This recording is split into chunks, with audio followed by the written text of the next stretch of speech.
కట్టుకున్న భార్యకు కడదాకా తోడుండాల్సిన భర్త కాలయముడిగా మారుతున్నాడు. అత్యంత క్రూరంగా ప్రవర్తిస్తున్నాడు. సూర్యాపేట జిల్లా కోదాడలో అందరూ చూస్తుండగానే ఓ భర్త తన భార్యను కత్తితో నరికి అతి కిరాతకంగా హత్య చేశాడు. హైదరాబాద్లో మరో భర్త అనుమానంతో తన భార్యను డంబెల్తో మోది చంపేశాడు. ఒకే రోజు వేర్వేరు ప్రాంతాల్లో జరిగిన ఈ ఘటనలు కలకలం రేపాయి. సూర్యాపేట జిల్లా కోదాడ బస్టాండ్ సమీపంలో దారుణ ఘటన చోటు చేసుకుంది. బాబునగర్కు చెందిన మనదీప్ పెద్దలను ఎదిరించి జగ్గయ్యపేటకు చెందిన శిరీష్ను 6 ఏళ్ల క్రితం ప్రేమ వివాహం చేసుకున్నాడు. వీరికి ఓ కుమారుడు ఉన్నాడు. ఇటీవల భార్యాభర్తల మధ్య మనస్పర్ధలు రావడంతో వేరువేరుగా ఉంటున్నారు.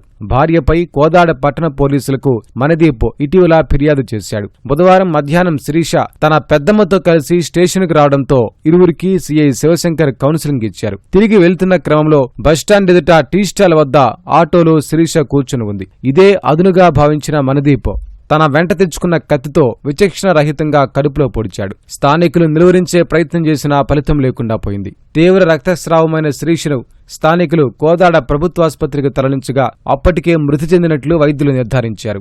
భార్యను హత్య చేసిన అనంతరం మనదీప్ పోలీస్ స్టేషన్లో లొంగిపోయాడు. శిరీషను క్రూరంగా చంపిన మనదీప్ను కఠినంగా శిక్షించి న్యాయం చేయాలని మృతురాలి బంధువులు డిమాండ్ చేశారు.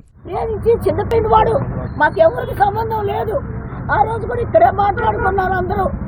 నేనేమని నేను అక్కడికి వద్దాను, నేను రాలే అమ్మ, నా ఇల్లు అక్కడ కూలిపోతే మేము అక్కడ మాట్లాడుకుంటున్నాం, నేను రాలే అమ్మ అంటే అమ్మ పిల్లగాడు ఉన్నాడుగా నువ్వు అక్కడ చెట్టు కింద కూర్చుందిరా పట్టుకొని అంటే వచ్చినప్పుడు వాడికి ఫోన్ చేసినప్పుడు 5 వద్దా మేడం కానీ అనే చెప్పింది. ఆమె కూడా చూసి బయటకు వచ్చి తిరిగి నాకు ఫోన్ చేయకుండా వచ్చింది అంటారు. దానికాడ ఫోనే అండి నా బిడ్డకు మటుకి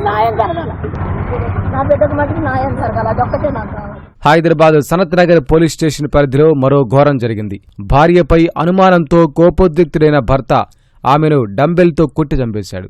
ఒడిశా జాపూర్ జిల్లాకు చెందిన చంద్రభాను సస్మిత దంపతులు ఫతేనగర్లోని శివశంకర కాలనీలో నివాసముంటున్నారు. వీరికి 2 సంతానం. భార్య వేరే వాళ్లతో ఫోన్లో మాట్లాడుతుందని అనుమానించిన చంద్రభాను ఆగ్రహానికి గురయ్యాడు. ఇద్దరి మధ్య ఘర్షణ పెరిగి ఆమె తలపై డంబెల్తో దాడి చేశాడు. తీవ్రంగా గాయపడిన సస్మిత అపస్మారక స్థితిలోకి వెళ్లింది. గాంధీ ఆసుపత్రిలో చికిత్స పొందుతూ మృతి చెందింది.